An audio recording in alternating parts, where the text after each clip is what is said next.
L'insécurité, les jeunes des quartiers, le vandalisme, dans les médias, on en parle. Depuis 30 ans. Je le vois plutôt à la télévision quand même, parce que moi dans mon coin, ça peut aller. Alors ils virent toutes les poubelles à coups de pied, les jettent en l'air, ils les mettent sur les toits des voitures. Les jeunes sont obligés de devenir voyous. Surtout qu'il n'y a pas de terrain de jeu, il n'y a rien alors. L'insécurité telle que la télévision en parle depuis les années 60. Ça n'est pas plus violent qu'il y a une dizaine d'années. Pour l'instant, vous arrêtez de filmer, on est d'accord ? Fait divers à la une, demain à 17h05, suivi à 18h05 d'un débat animé par Yves Calvi. Et c'est sur France 5.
À l'extrême sud du Chili, le vent, la mer et la glace unissent leurs forces pour vaincre l'élément le plus imposant de tout le continent sud-américain, la cordillère des Andes.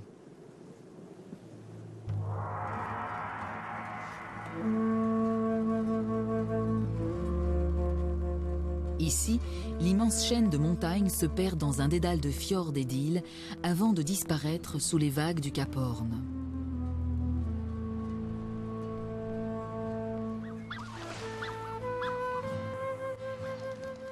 Sur ce bout de terre éloigné de tout, la vie est difficile.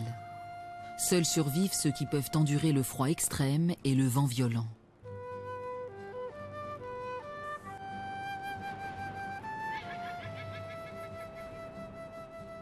Autrefois, les explorateurs de ces régions désolées y ont croisé non seulement des animaux étonnants, mais aussi les peuples nomades et mystérieux qui les chassaient.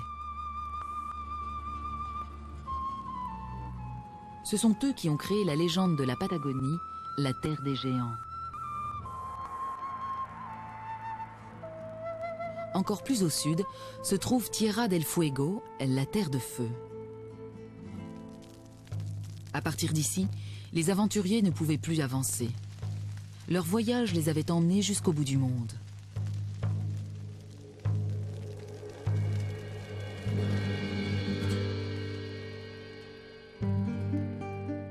À la pointe de l'Amérique du Sud, une grande griffe de terre marque la fin du monde habité. La courbe externe de cette griffe suit le déclin et la chute des Andes. Dans l'ombre de ces montagnes s'étend la grande plaine de Patagonie.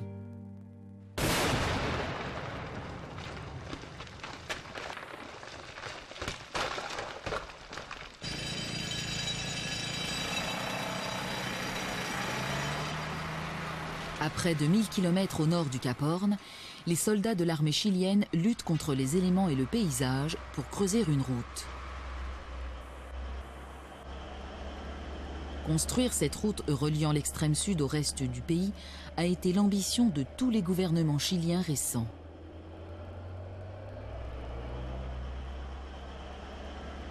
Mais les ingénieurs sont confrontés à un défi de taille. Ils doivent faire appel à tout leur savoir et à toute la technologie moderne pour se mesurer à l'une des plus impressionnantes barrières naturelles au monde.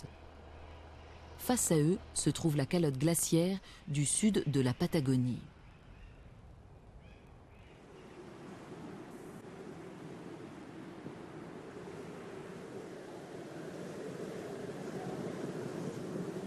Cette région est si inhospitalière qu'elle a rarement été explorée.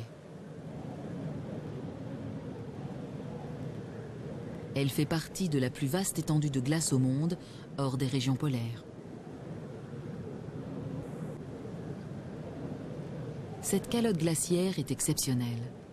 Si elle se trouvait dans l'hémisphère nord à une latitude équivalente, alors des glaciers emprisonneraient le Grand Canal de Venise et des icebergs flotteraient au pied de la Statue de la Liberté.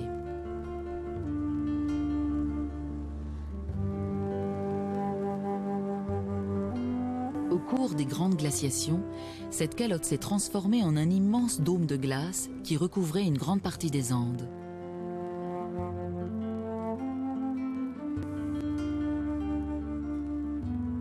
Même si la dernière glaciation s'est achevée il y a plus de 10 000 ans, chaque hiver rappelle avec force l'emprise implacable de la glace.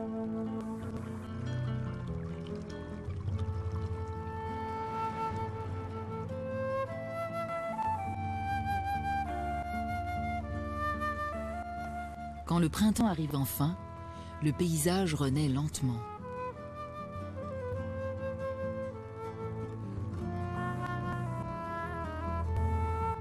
La chaleur du soleil contraint la glace à relâcher à contre-cœur son étreinte cruelle.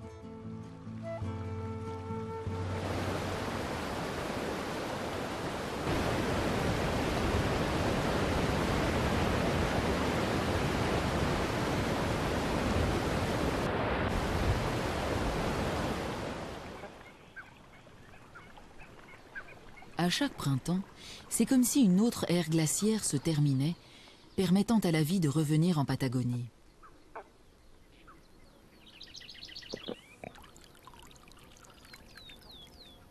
Les guanacos ont toujours vécu dans la région. Ils passent l'hiver en groupe, parcourant la plaine en quête de pâturage dégagé des glaces. Même si la neige fond rapidement, la végétation n'a pas encore repoussé. Ces grands camélidés d'Amérique du Sud peuvent survivre au climat extrême du Chili, mais les récents hivers patagoniens les ont mis à rude épreuve. Ils attendent avec impatience le changement qui se profile à l'horizon. Sous les falaises de 3000 mètres des Torres del Paine, un tapis végétal multicolore recouvre bientôt la plaine.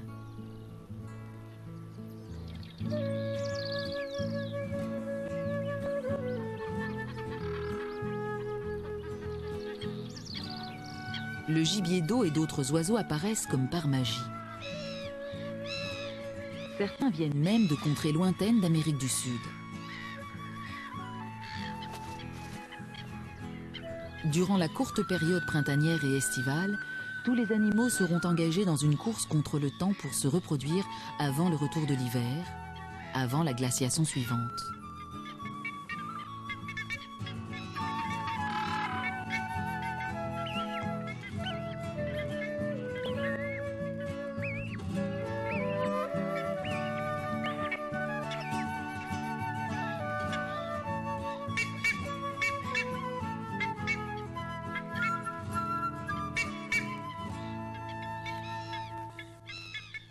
Les guanacos peuvent maintenant se repaître de la nouvelle végétation. Une femelle gravide profite même d'un bain de poussière. C'est sans doute le premier depuis longtemps. Pour ceux qui ont survécu aux rigueurs hivernales, l'été est l'occasion de faire des réserves. L'abondance désormais offerte par la plaine attire non seulement les guanacos, mais aussi d'autres animaux sauvages. Et c'est cette explosion de vie qui attira autrefois les premiers humains.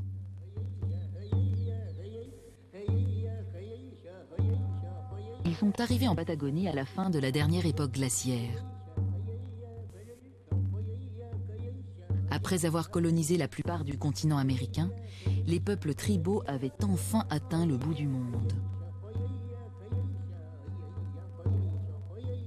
C'est ainsi que les Tehuelches et les Onas s'installèrent dans les plaines. Ils étaient robustes et vêtus des peaux des guanacos qu'ils chassaient avec beaucoup d'adresse, mais surtout, ils étaient beaucoup plus grands que leurs contemporains européens. Ils utilisaient des sortes de lassos appelés bolas pour capturer leurs proies très agiles. Chaque animal fournissait une centaine de kilos de viande maigre. Mais au tournant du XXe siècle, de nouvelles proies arrivèrent dans la plaine. Pour les autochtones, les moutons étaient comme des guanacos blancs. Mais les chasseurs devinrent eux-mêmes des cibles. Abattre un mouton devint un crime passible de la peine de mort. Beaucoup se firent tuer tout simplement parce qu'ils étaient amérindiens. Leurs terrains de chasse disparurent sous une marée de laine. Les terres les plus fertiles furent confisquées pour l'agriculture.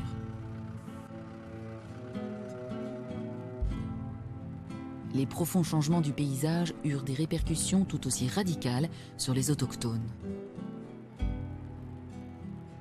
Beaucoup furent sédentarisés. C'était souvent avec les meilleures intentions du monde que les missionnaires tentèrent d'européaniser les habitants des plaines sans leur infliger les mauvais côtés de l'Occident. Mais c'était déjà trop tard. Ces images d'époque, qui datent des débuts du cinéma, sont parmi les dernières d'un peuple autrefois noble et fier.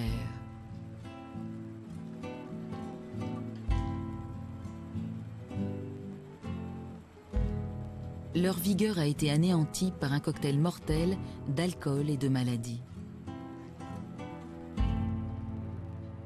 Leur culture a disparu à jamais.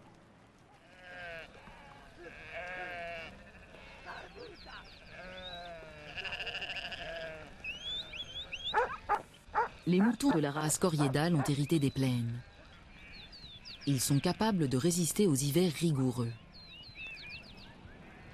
Et même parmi les troupeaux de moutons, la vie sauvage d'origine n'a pas totalement disparu. Les nandous sont les cousins sud-américains des autruches. Au Chili, ils paissent tranquillement au milieu des moutons. Dans les pâturages, les animaux, qu'ils soient à plumes ou à laine, semblent cohabiter dans une sorte d'entente cordiale. Comme leurs cousins, les autruches et les émeus, les nandous ont une stratégie de reproduction assez surprenante. Une fois le nid construit par un mâle, les femelles des environs viennent y pondre leurs œufs. Tandis qu'une femelle ajoute ses œufs à la couvée, les autres font la queue en attendant leur tour. Le rôle maternel des femelles se cantonne à la ponte, qu'elles répètent parfois dans plusieurs nids.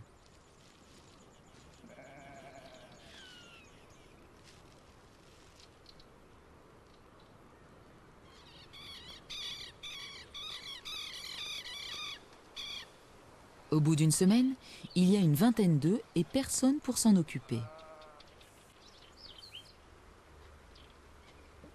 En fait, c'est le mâle résident, qui ne s'est jamais éloigné, qui a maintenant la dure tâche d'incuber les œufs.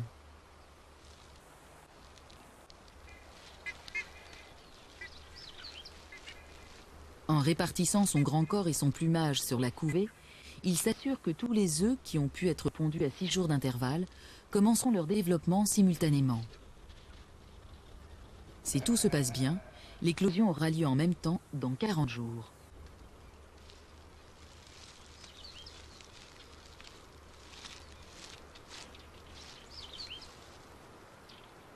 Dans toute la plaine, il y a de nombreux nids bien cachés. Et sous chaque mâle nandou se trouvent des richesses dont raffolent les prédateurs.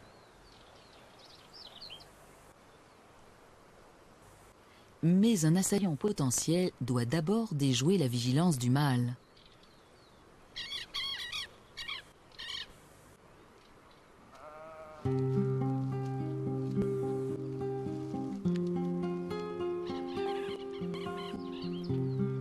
Les agneaux ne sont pas bien dangereux, mais quand la menace est réelle, le mâle dispose d'un système d'alarme.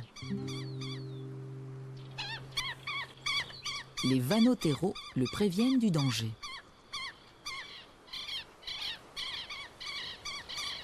Cet intrus ne peut pas faire grand mal au nandou, mais la moufette à nez de porc ne ferait qu'une bouchée des œufs du vanneau.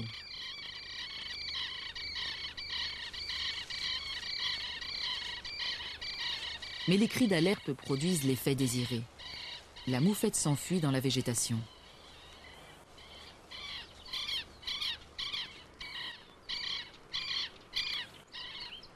Le nandou a faim et il a besoin de se dégourdir les pattes. Mais son repas sera rapide. Il prend sa mission d'incubation tellement au sérieux et quitte le nid si rarement qu'il mange moins d'un quart de ce qu'il consomme habituellement. Pendant cette courte pause, quelqu'un les observe, lui et ses œufs.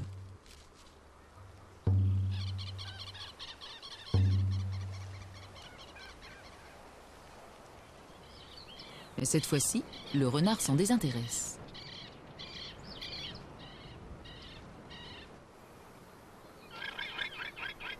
Les guanacos qui ont passé l'hiver en groupe se dispersent avant la saison des amours.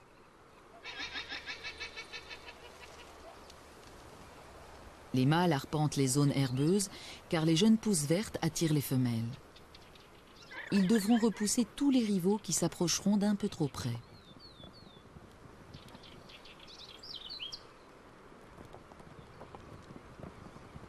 Les plus jeunes mettent constamment à l'épreuve les mâles plus âgés qui défendent leur territoire. Cela se traduit par des courses-poursuites effrénées.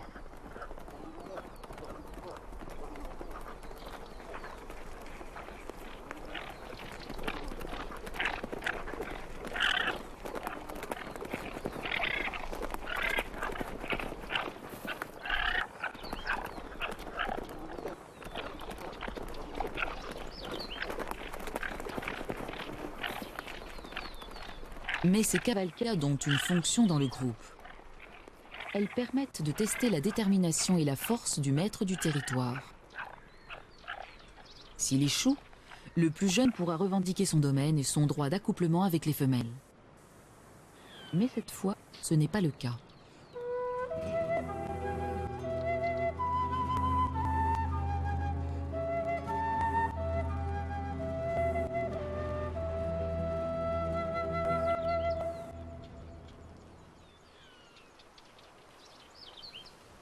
Après 40 jours, la longue attente du mâle nandou va prendre fin. Avec son bec, il aide l'un des premiers oisillons à briser sa coquille. En quelques heures d'éclosion parfaitement synchronisée, sa famille va s'agrandir.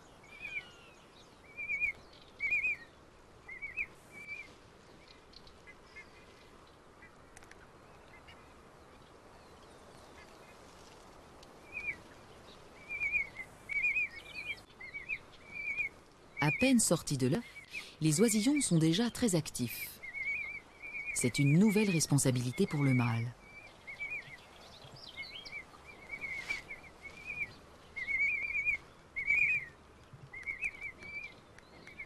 Après un mois et demi passé à couver le nid, il est impatient de se remettre à manger.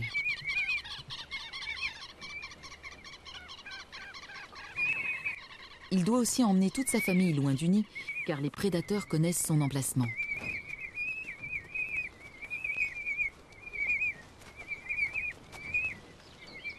Mais il va attendre encore 24 heures.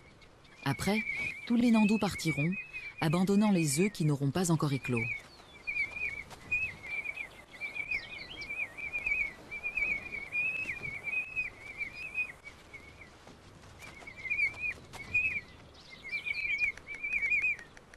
Le nandou n'a plus à surveiller ses œufs, mais ce n'est pas la fin de ses devoirs parentaux. Pendant 3 mois, il va devoir s'occuper des petits.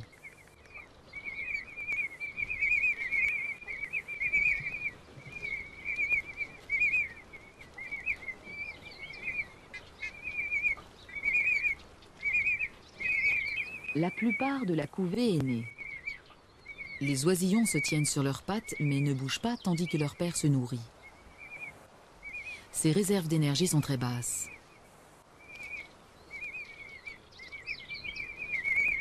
Les rayures du plumage des oisillons font office de camouflage. Elles les rendent indétectables aux yeux de la plupart des prédateurs. Mais pas du renard des environs.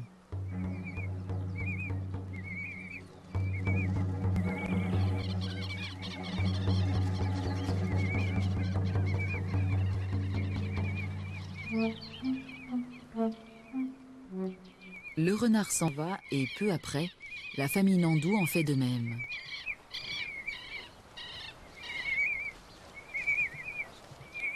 La petite bande va maintenant s'éloigner du nid.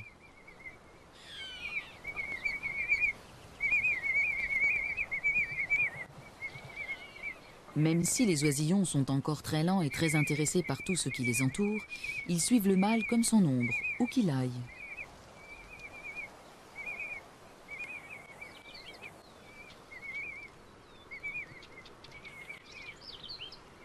Mais cette dévotion envers leur père ne pourra pas protéger tout le groupe. Dans les semaines qui viennent, ils devront se dépêcher de grandir avant l'arrivée de l'hiver, tout en évitant les prédateurs.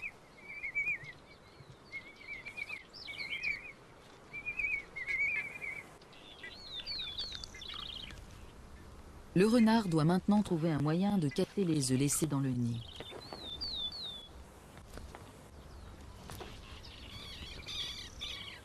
Incapable de mordre dans la coquille, il envoie l'œuf contre des cailloux comme un ballon.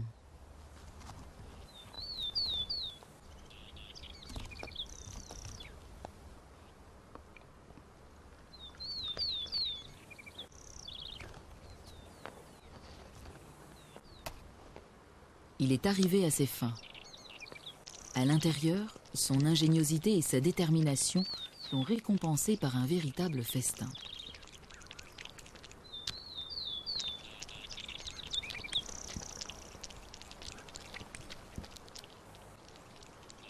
La petite famille du renard gris a elle aussi levé le camp. Nés à la fin de l'hiver, les petits viennent tout juste de sortir du terrier. Ils sont encore très jeunes. Ils restent à proximité et dorment en attendant leurs parents.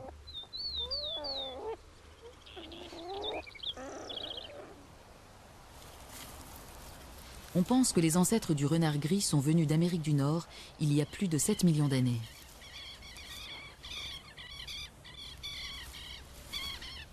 Depuis son arrivée, il a évolué. Au Chili, on l'appelle le Zorro chilia.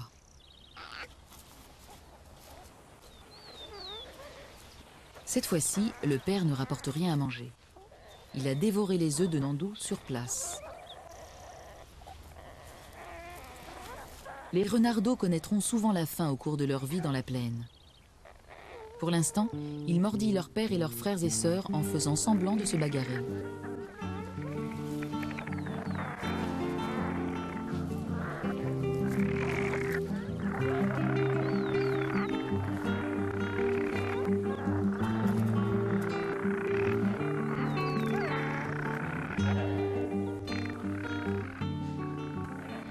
Ces jeux sont d'une importance vitale pour les petits. Ils les aident à définir les rapports de hiérarchie dans la famille et les préparent à la vie adulte.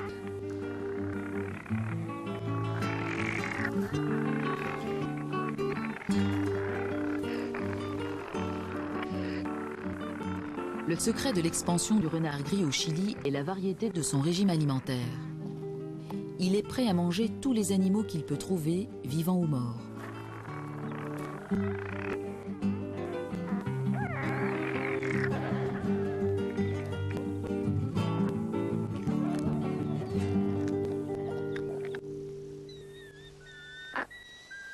Le caracara est lui aussi un charognard. On en trouve dans toute la plaine de Patagonie.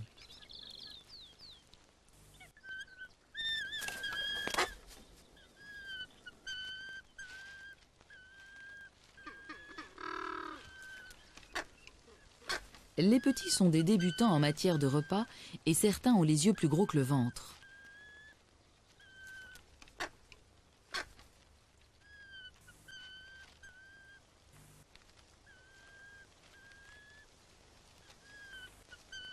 Pour tous les animaux sauvages, le temps presse.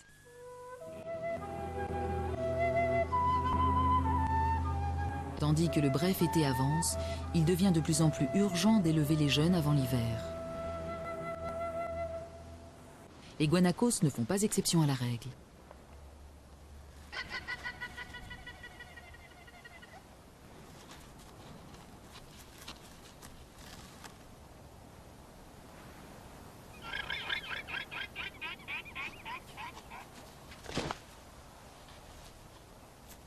Toutes les femelles guanacos de la plaine mettent bas en même temps, à quelques jours d'intervalle.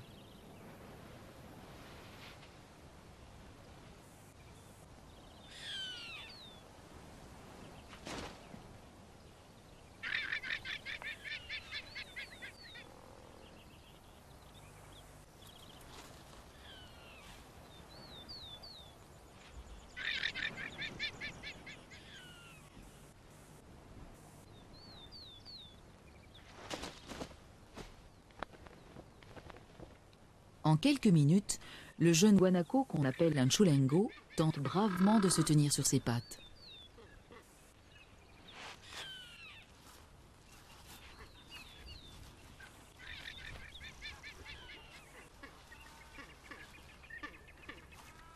Un chulengo doit être debout et mobile aussi vite que possible. La naissance est un moment où ils sont particulièrement vulnérables. La mère se consacre entièrement à son petit, tout en restant aux aguets.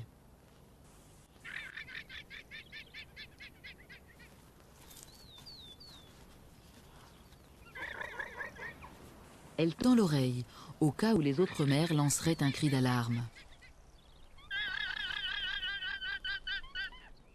Ce cri aigu signale le danger.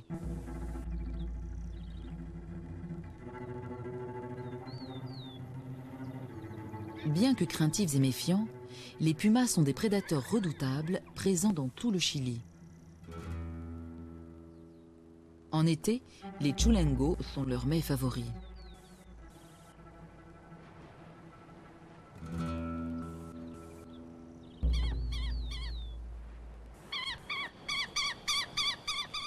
Encore une fois, le vanotero prévient tout le monde.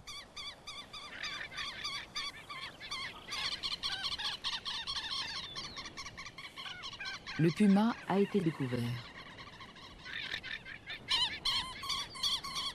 Pour l'instant, les chulengos sont hors de danger. Mais dans l'obscurité, ce sera peut-être différent. La nuit, les plaines et les montagnes sont le domaine réservé des pumas. Ce prédateur est peut-être la raison pour laquelle les chulengos naissent tous dans un laps de temps très court.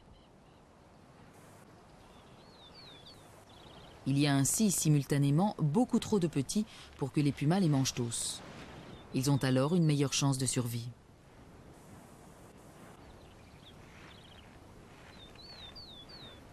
L'hiver a été rude, si bien que beaucoup de chulengos sont très petits à la naissance.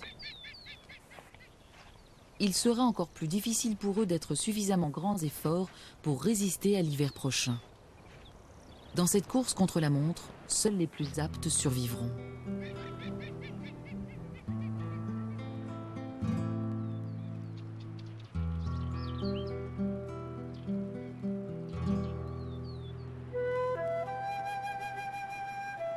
Les victimes de l'été feront les délices de géants au regard perçant.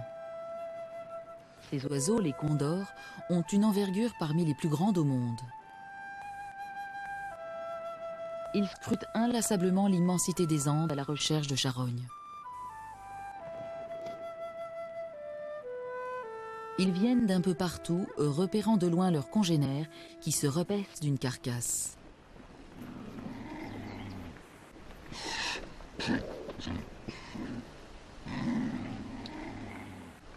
En général, les derniers arrivés sont les condors mâles avec leurs crêtes proéminentes et leurs larges fanons. Ce sont les plus agressifs et ils forcent les autres à s'écarter du cadavre.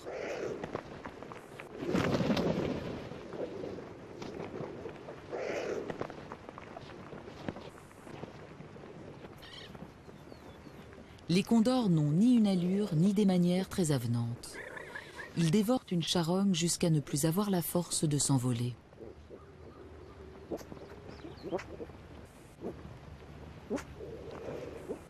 Leurs crêtes et leurs cous sont dépourvus de plumes, car ainsi, leur toilette sera plus facile après un repas aussi salissant.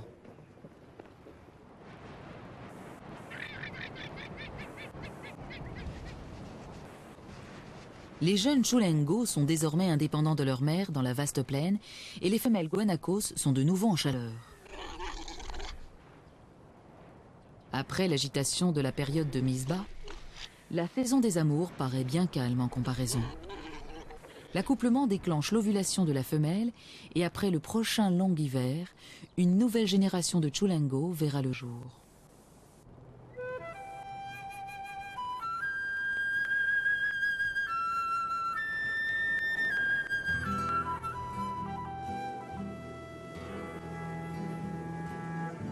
La cordillère des Andes avance vers le sud jusqu'à la pointe du continent. Les pics sont profondément marqués par le passage des nombreux glaciers qui les ont érodés et déchiquetés. Ce qu'il y a de plus remarquable chez ces glaciers, c'est qu'ils se trouvent si près des plaines où vivent les guanacos et les condors.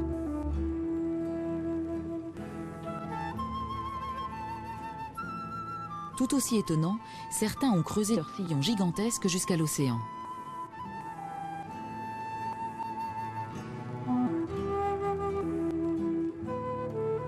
La présence des glaciers s'explique, car ici, les Andes, bien que fracassées et brisées, sont encore une immense force de la nature.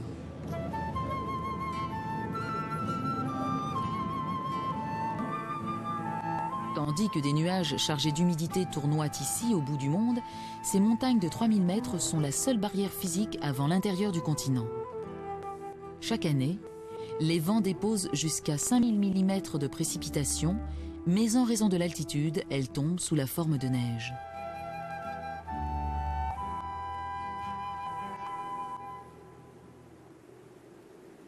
La neige est la source de tous les glaciers, mais pour cela, elle ne doit pas fondre. Au sommet des montagnes, elle s'accumule, couche après couche, au fil des ans.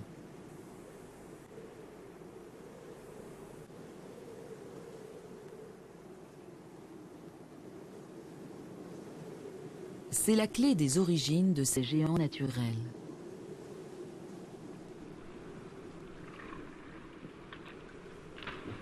Comprimés sous le poids des couches superposées, des millions de tonnes de glace sont entraînées sur ces immenses pentes qui avancent vers le bas inexorablement.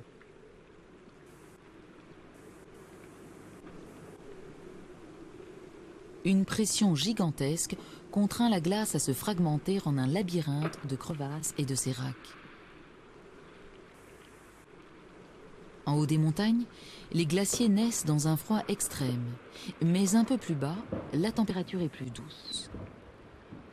Ici, à leur périphérie, ils se désintègrent dans un fracas souvent spectaculaire.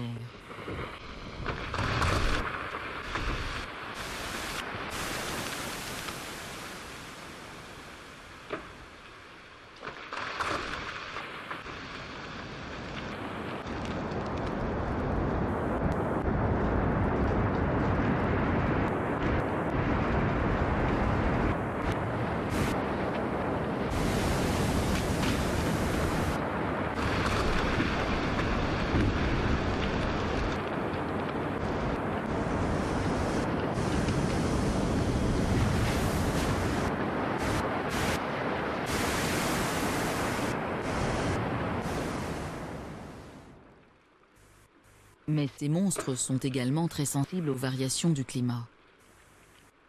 Ils se gonflent ou rétrécissent, avancent ou reculent en fonction de petites modifications de température. Ainsi, si la planète se réchauffe, les glaciers du sud du Chili pourraient révéler des secrets ancestraux absolument uniques.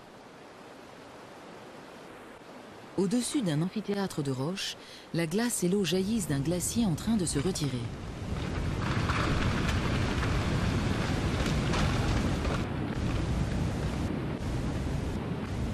Dans le sud du Chili, de nombreux glaciers reculent, parfois à une allure très rapide. Mais cette tendance ne semble être ni universelle, ni très marquée.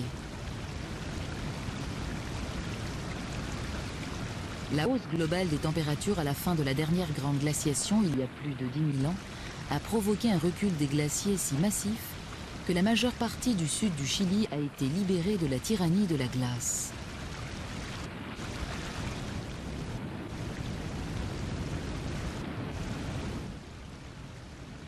Partout, le paysage porte les marques de ce recul. Les surfaces rocheuses et les vallées profondes au relief parfaitement poli témoignent de la puissance incroyable de la destruction glaciaire. Le recul d'un glacier laisse dans son sillage des moraines. Ces accumulations de débris rocheux servent de matière première à la nature pour renaître malgré des conditions difficiles.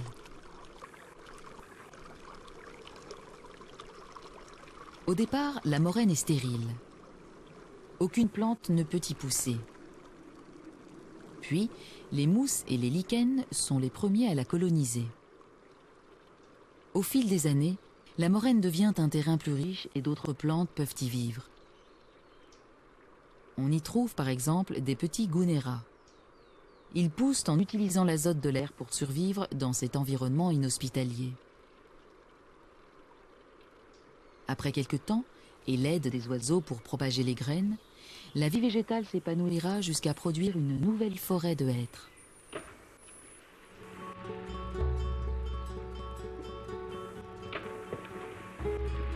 Certaines de ces forêts de hêtres sont détruites par l'avancée des glaciers.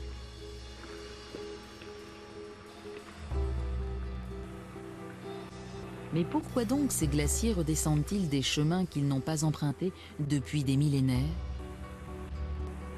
La réponse se trouve peut-être dans le réchauffement de la planète. Il semble que la hausse des températures sur Terre apporte plus d'humidité en Patagonie et ces neiges supplémentaires pourraient pousser certains glaciers à avancer.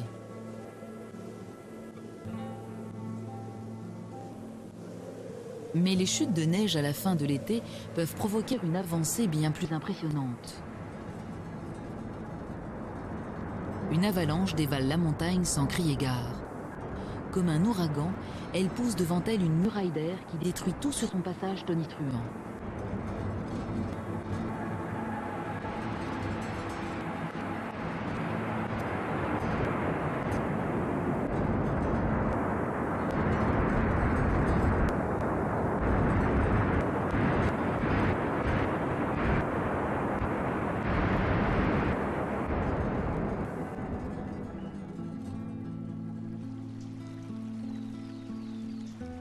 Autrefois, les habitants des fjords du Sud croyaient que ce type de catastrophe était l'œuvre d'un puissant esprit appelé Muono. Selon eux, ils sillonnaient le sommet des montagnes en utilisant les avalanches pour réduire à néant ceux qui s'approcheraient de trop près. Ces populations vivaient dans les lointaines vallées glaciales du Sud. Le premier explorateur européen qui s'aventura dans ces régions extrêmes fut Magellan.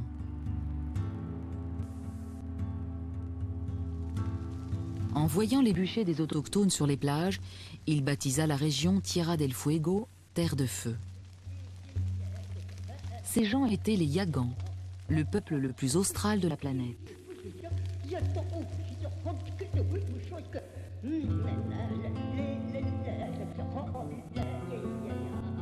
Il leur avait fallu de nombreuses générations pour migrer progressivement jusqu'ici, depuis le nord de cet immense continent.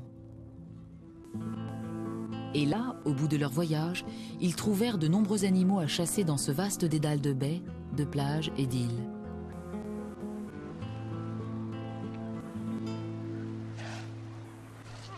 Les otaries en faisaient certainement partie. Les habitants de la Terre de Feu embarquaient sur leurs canoës en troncs d'arbres pour voguer vers les îles où les otaries se réfugiaient.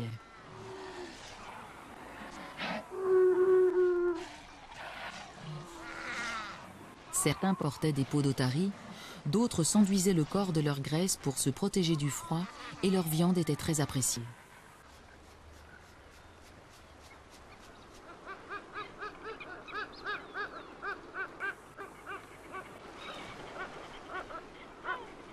Les cormorans étaient chassés la nuit, tandis qu'ils dormaient dans leur nid. Il y avait également toujours beaucoup de bernaches antarctiques fouillant des rochers près des lits de varech.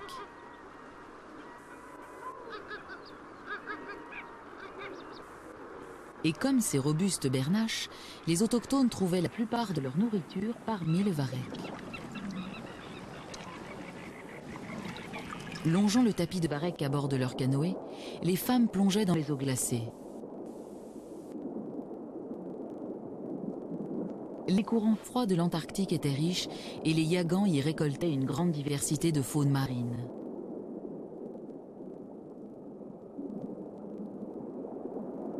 Et tandis que les femmes pêchaient sous l'eau, les hommes chassaient les loutres et les oiseaux.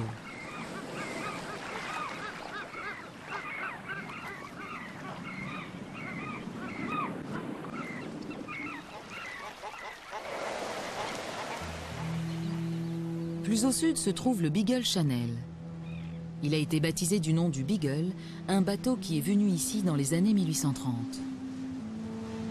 À bord naviguait Charles Darwin, le père de la théorie de l'évolution.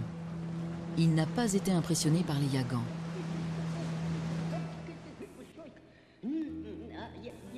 À l'époque, il écrivit « Ce sont les créatures les plus abjectes et les plus misérables que j'ai vues de ma vie.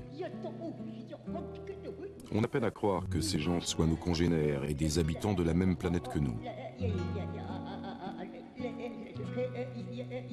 Mais si Darwin était resté plus longtemps et s'il avait observé les Yagans, il aurait appris à connaître leur culture d'une richesse et d'une variété surprenantes. Ils disposaient en effet d'un vocabulaire de plus de 32 000 mots, faisant presque tous référence au pouvoir de la nature dans leur vie.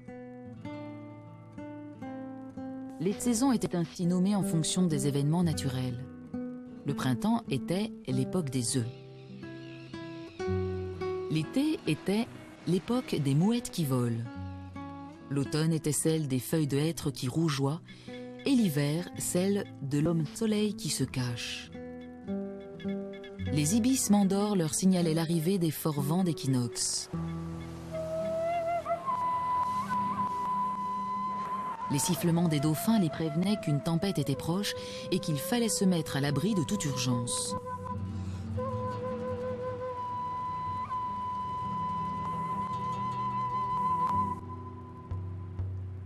Les Yagans ont connu le même destin tragique que tous les peuples indigènes de Patagonie.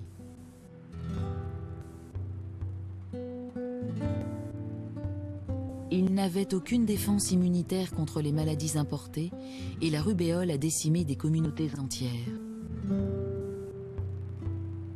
Mais il y avait peut-être un fond de vérité dans les commentaires méprisants de Darwin.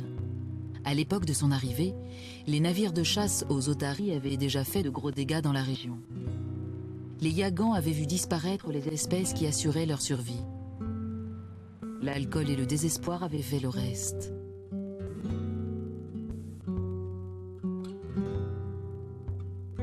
Aujourd'hui, ces deux femmes sont les seules vraies Yagans encore vivantes au monde.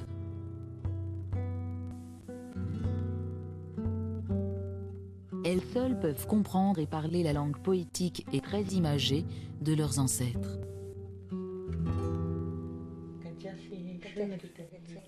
Elles se souviennent du temps où elles étaient enfants, parmi les canoës, avant que leur famille ne soit victime de la maladie.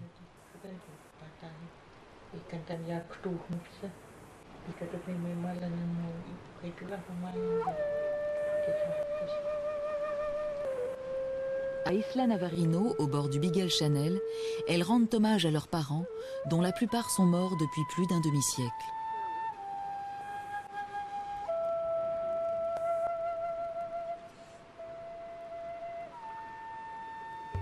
Si ces deux femmes ne parviennent pas à transmettre ce qu'elles savent de la culture et des traditions des Yagans à leurs enfants et leurs petits-enfants métis, cet héritage disparaîtra à tout jamais.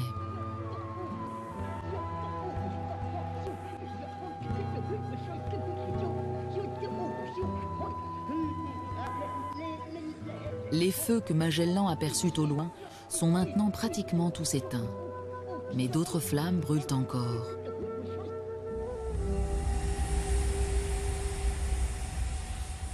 Le pétrole est la dernière ressource en date à attirer les gens jusqu'en Patagonie. Comme le pétrole fournit la moitié des besoins énergétiques du Chili, son importance pour le pays ne peut pas être sous-estimée. Autrefois, de frêles canoës faits en troncs d'arbres voguaient ici, au bout du monde. Aujourd'hui, seule la marine chilienne dispose de suffisamment de ressources et de soutien logistique pour entreprendre de tels voyages. La marine explore ces eaux depuis l'époque de Darwin. Elle connaît désormais par cœur ce labyrinthe d'îles, de fjords et de bras de mer. Les navires se dirigent sur le cap Horn. Tandis qu'ils descendent vers le sud, l'altitude des Andes baisse brutalement et les hommes sont de moins en moins dans leur élément.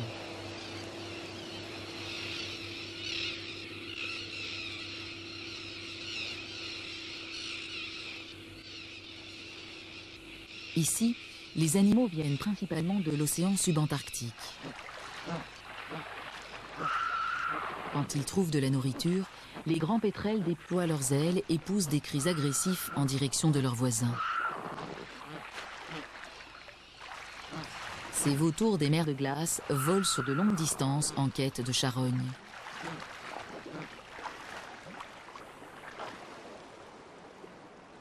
Les albatros, eux aussi, se laissent porter par les vents puissants du bout du monde.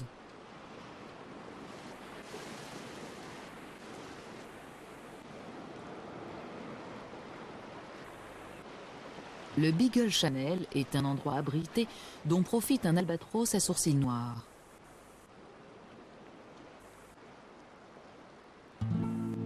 Même si ce bras de mer était connu des Yagans, les noms donnés à quelques sites par les explorateurs européens reflètent leurs expériences sur place. On trouve ainsi la baie inutile, le port de la faim, l'île de la désolation ou encore l'île trompeuse. Pour atteindre le bout du monde, il faut laisser derrière soi les montagnes et les îles rassurantes et tout ce qui reste de la cordillère des Andes. Le grand océan du Sud est un endroit effrayant. Pour les premiers marins, c'était une vision maritime de l'enfer. Au début du XXe siècle, il y avait encore une dizaine de naufrages par an au large des côtes lointaines et déchirées qui entourent le Cap Horn.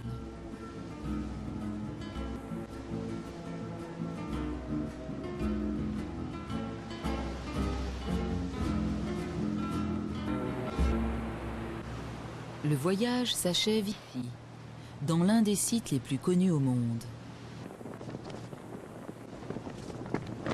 C'est un avant-poste particulièrement isolé de la marine chilienne. Il est réapprovisionné tous les 3 mois.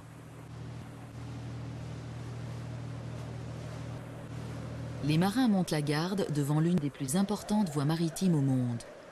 Le Cap Horn se trouve à seulement 800 km de l'Antarctique. Ces eaux sont d'une dangerosité sans égale, car c'est ici que se rencontrent l'Atlantique et le Pacifique, les 2 plus puissants océans de la planète.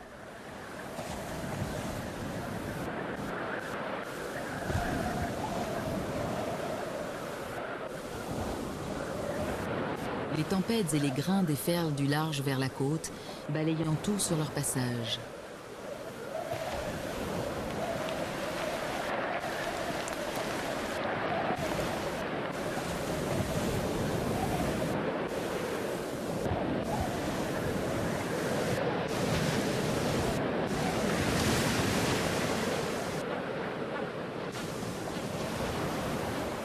Il est difficile d'imaginer comment les Yagans, à bord de leur modeste canoë, pouvaient voguer sur ces flots en furie pour chasser les manchots du Cap Horn.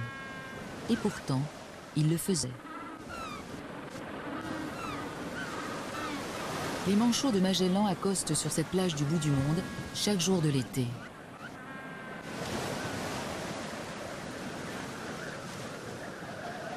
Ils nichent un peu partout à la pointe de l'Amérique du Sud.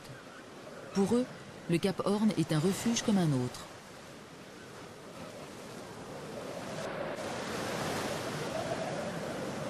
Eux aussi doivent se reproduire pendant le court été austral.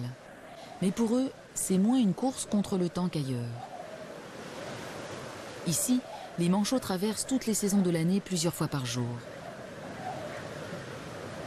Ils s'abritent des tempêtes dans des crevasses, sous les épaisses touffes d'herbe en haut de la plage.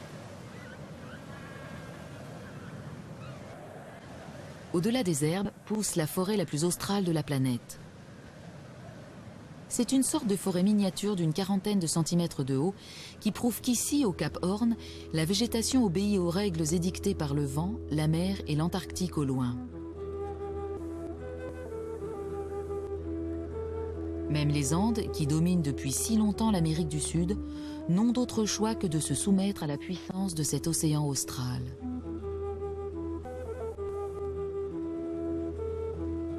Après un voyage extraordinaire de quelques 4500 km à travers le Chili, les deux forces antagonistes, l'océan et les montagnes, qui ont façonné la personnalité du pays, se rejoignent enfin au bout de ce pays des extrêmes.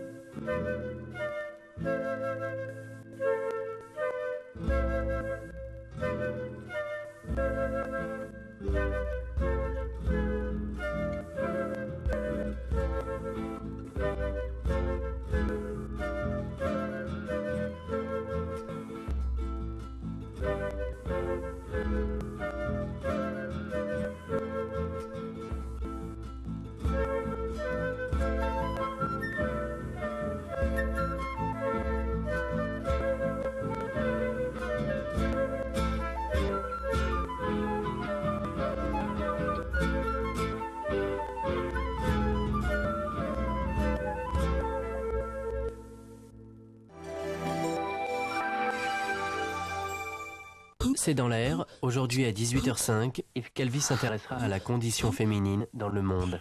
Et c'est sur France 5.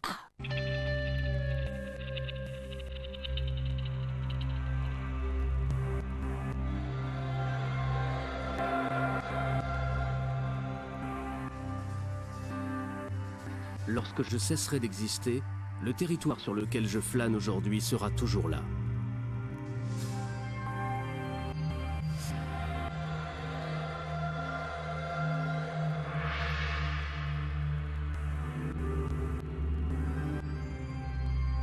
Voici l'un des phénomènes naturels les plus fascinants du monde.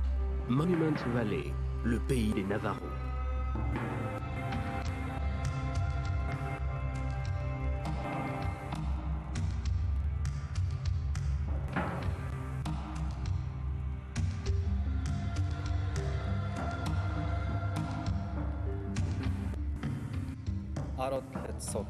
Nous vivons dans le 5e monde. Les 4 précédents ont tous disparu. Le premier était sombre et plein d'eau. Dans le deuxième, tout était bleu. Le troisième, baigné dans une lumière jaune. Le quatrième, éclairé par une lueur blanche, était le domaine des montagnes, des fleuves et d'un grand peuple saint. Le premier homme et la première femme en faisaient partie. Leurs nombreux descendants étaient les ancêtres des Navajos. Ils échappèrent à un formidable déluge en grimpant au sommet d'un grand mât, pareil à une tige de bambou. Ils montèrent ainsi jusqu'au ciel, jusqu'au plateau du Colorado, où ils atteignirent la sûreté du 5e monde. Le plateau du Colorado. L'eau et la glace, le vent et le gel, puissantes forces de la nature, ont façonné ici un paysage parmi les plus extraordinaires qui soient. Des déserts et des vallées fertiles se sont créés. Des mers se sont formées, puis évaporées. Des crevasses et des montagnes ont balafré la surface de la Terre, et ce, bien avant que les Navajos ne fassent leur apparition. C'est dans les montagnes, les canyons, les rivières et les rochers que le peuple saint s'est retiré après avoir appris aux Navajos tout ce qu'ils devaient savoir sur ce monde.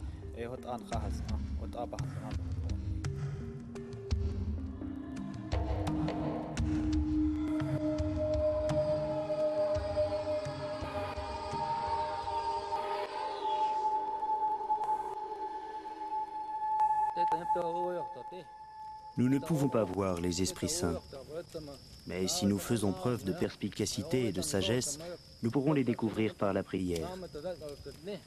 Nos ancêtres étaient de grands sages. Ils savaient que le cœur d'un homme s'endurcit lorsqu'il perd le contact avec la nature et que celui qui ne respecte pas les montagnes, les plantes et les animaux perd bientôt tout respect pour les êtres humains.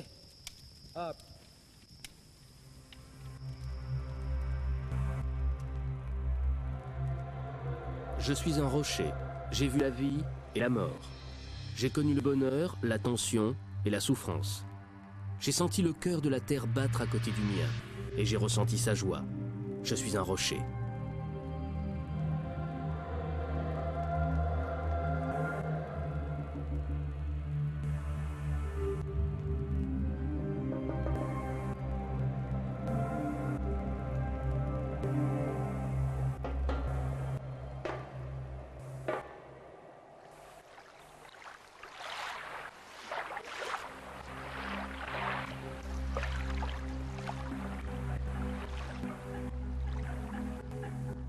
L'eau. Un désert envahi par l'eau. Quelques indices nous rappellent toutefois qu'une vallée aride s'étendait ici autrefois. L'air frais et transparent, la végétation clairsemée.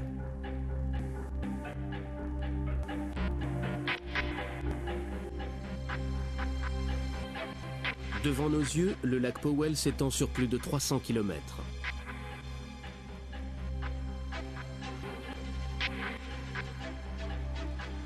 Il a pris possession du territoire, remplissant Glen Canyon sur 150 mètres de hauteur.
L'eau est un élément sacré.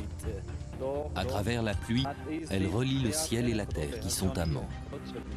Le tonnerre se fait l'écho de leurs ébats érotiques et la végétation nouvelle abrite leur progéniture. Lorsqu'un arc-en-ciel apparaît, il ne faut toucher à rien et se montrer reconnaissant car le soleil, les nuages et la pluie tendent alors les bras vers la terre pour lui apporter joie et fertilité.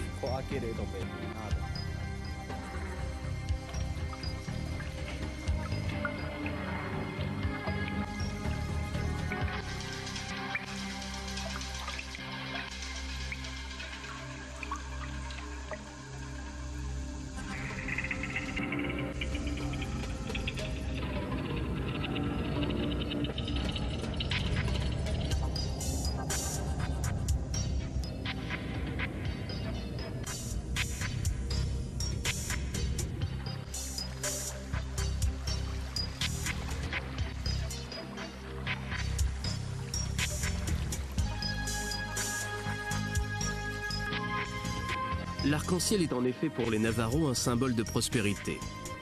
Et voici que s'élève sous nos yeux l'un des monuments naturels les plus emblématiques des États-Unis, Rainbow Bridge. Long de 84 mètres et haut de 90, c'est le plus grand pont naturel de grès dans le monde. Les Navajos l'appellent Nanasoshi, l'arc-en-ciel de pierre. D'après une légende indienne, c'est un dieu qui se serait transformé en grès orangé. De l'extérieur, Rainbow Bridge semble inanimé. Pourtant, l'âme de ce dieu l'habite encore.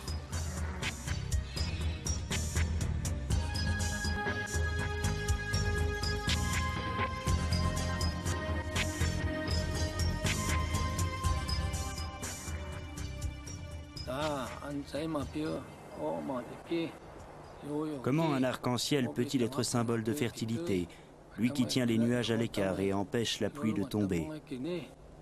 Pour les Hopis, l'arc-en-ciel est la quintessence du mal. D'ailleurs, il dégage une odeur pestilentielle qui fait fuir les nuages. C'est pourquoi il inspire la crainte aux Hopis. Nous croyons que les âmes des morts montent librement au ciel pour arriver dans l'au-delà.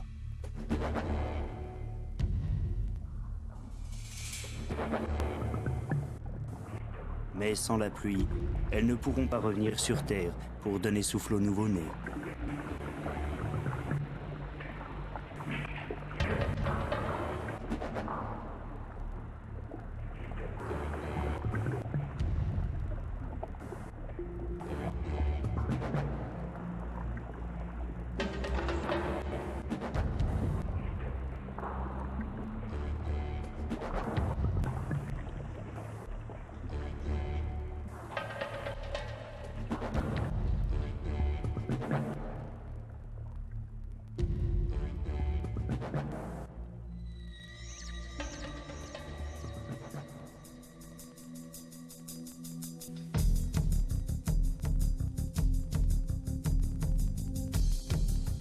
Goblin Valley. On dirait des milliers de gnomes et de lutins pétrifiés qui portent des manteaux de terre rouille et des masques derrière lesquels ils observent nos moindres pas.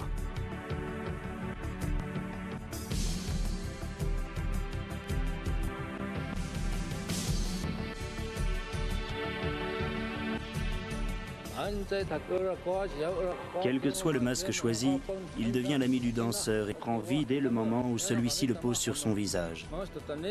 Mais malheur au danseur si le masque sent qu'il émet des ondes négatives, car alors il se vengera, lui infligeant douleur et angoisse.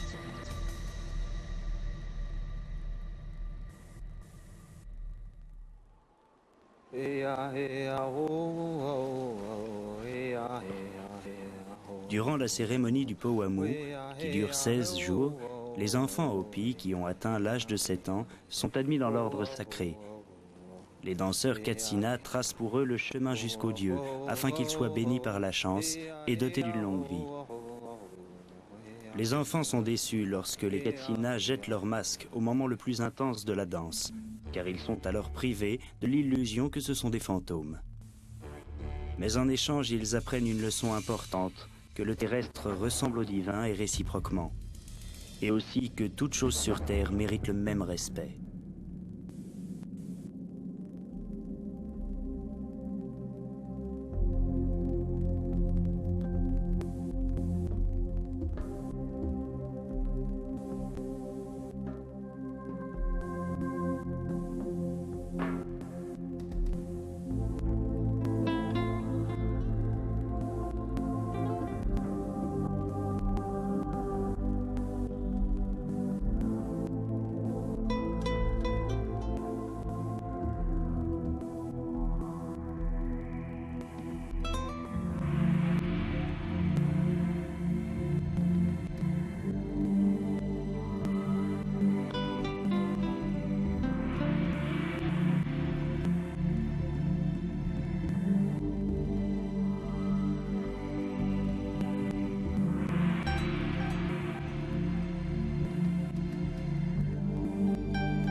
Le soleil a deux maisons.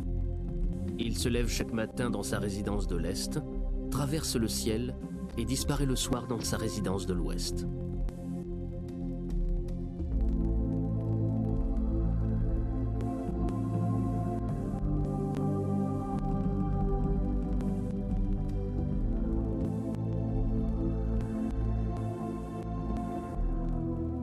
Le parc national de Canyonlands s'étend au cœur du plateau du Colorado. Les principaux architectes de ce paysage, l'eau et la pesanteur, ont broyé les couches horizontales de roches sédimentaires pour modeler des centaines de canyons, de buttes, d'arches et d'aiguilles multicolores. Point de vue depuis Island in the Sky. D'ici, le regard s'étend sur plus de 150 km, couvrant un panorama véritablement céleste. À l'ouest, le Maze est un labyrinthe d'innombrables canyons et de massifs de grès. À l'est, les Needles forment un étrange assemblage de pics rocheux, finement ciselés, d'arches naturelles et de crevasses. Le ciel est d'une couleur différente à chacun des 4 points cardinaux. Voici comment le peuple premier apporta avec lui 4 lumières lorsqu'il monta au 5e monde. Une clarté blanche apparut au-dessus des collines à l'est. Une lueur bleue éclaira le ciel dominant les collines du sud. Les montagnes de l'ouest brillèrent d'une lumière jaune et l'obscurité vint du nord.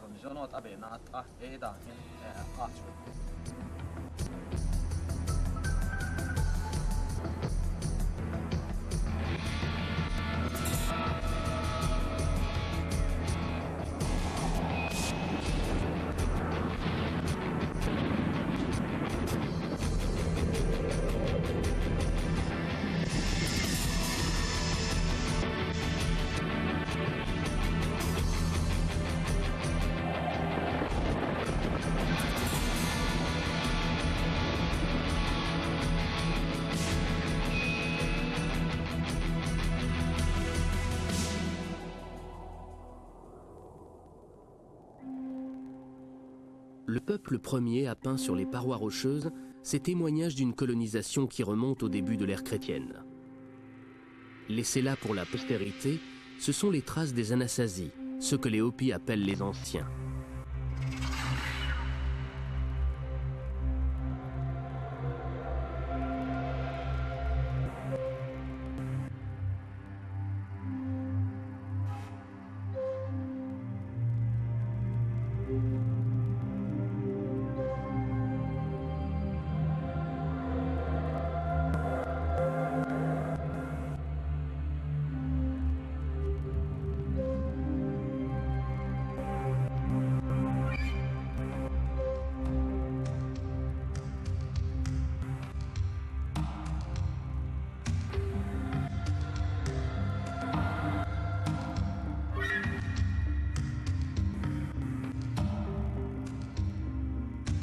J'accrocherai là mes mocassins, dont le cuir est bien usé. Je les ai portés avec fierté. Grâce à eux, j'ai marché d'un pas léger sur toutes sortes de chemins. Maintenant, je reste assis, courbaturé après tant d'hiver. Je les ai accrochés et je me suis installé à côté. Ensemble, nous regardons la nuit approcher.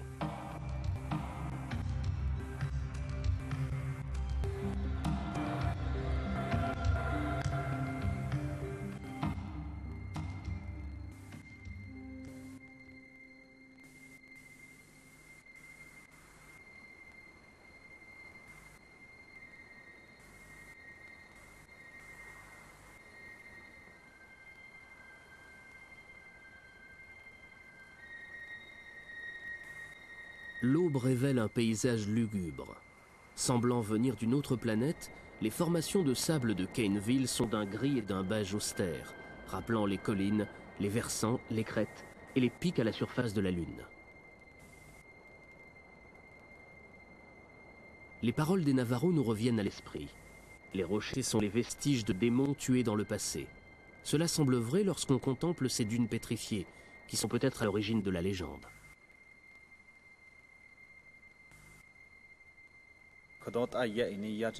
Un jour, une grande divinité, après être venue sur la terre, a constaté que celle-ci était bonne et robuste, mais que tout était de la même couleur.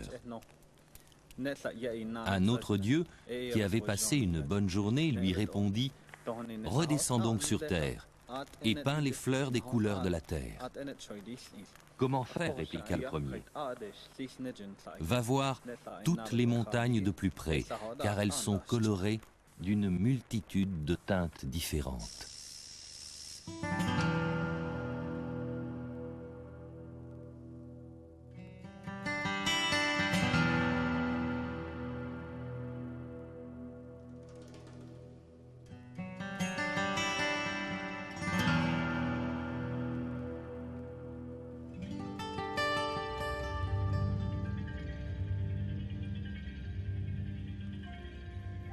Le désert prend vie. Pendant un court instant, la pluie sacrée a réveillé la végétation. Mais cela ne durera que jusqu'à la prochaine sécheresse. Puis, elle retournera à son sommeil profond qui ne laisse pas de place aux rêves.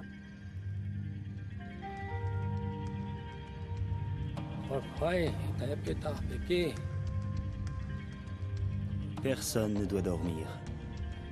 Pendant toute la période entre les semis et la moisson, Les danseurs Katsina surveillent les tentes des Hopis pour s'assurer que personne ne dort ou même ne s'allonge. Car pour nous, les Hopis, l'époque du Powamu correspond à une prière continuelle durant laquelle tous ont l'obligation de rester éveillés et de montrer le plus grand respect. C'est à cette seule condition que nous pouvons favoriser la croissance et la floraison des plantes.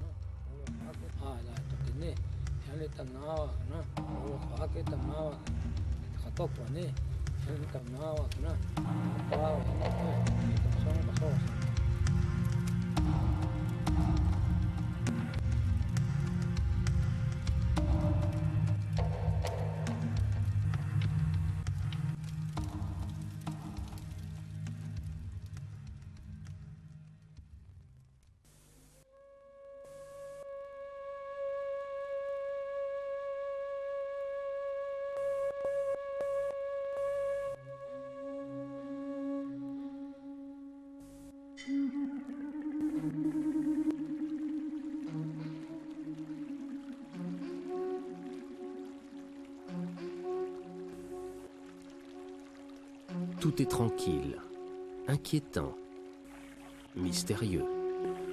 Loin de tout, les gorges encaissées d'Escalante Canyon se faufilent au milieu du grand escalier, un territoire sauvage et inaccessible qui expose à l'air libre des couches de roches datant du Jurassique et du Crétacé. On trouve bien des curiosités autour de ces formations, dont ces sphères presque parfaites appelées Mocky Marbles, des boules de fer formées en plusieurs millions d'années et lentement extraites du grès.